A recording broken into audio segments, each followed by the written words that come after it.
Other than polymers and surfactant, there are some ions and small molecules and dispersant. We quickly go through them.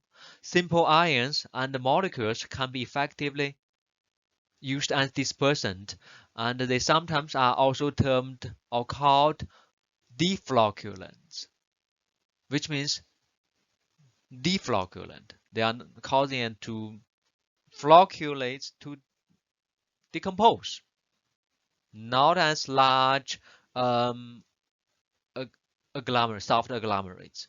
Formation. They would form from dissolution of electrolytes such as salt or acid or bases.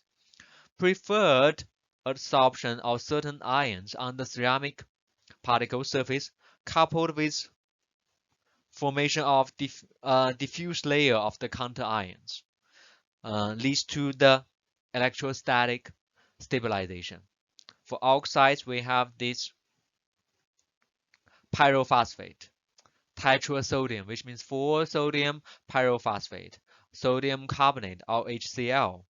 Here is the sodium pyrophosphate. When dissolved in water, highly anionic groups, they attach to the particle surface and they would help them to achieve so-called electrostatic stabilization. The particles would expel each other. For clays, so disodium silicate,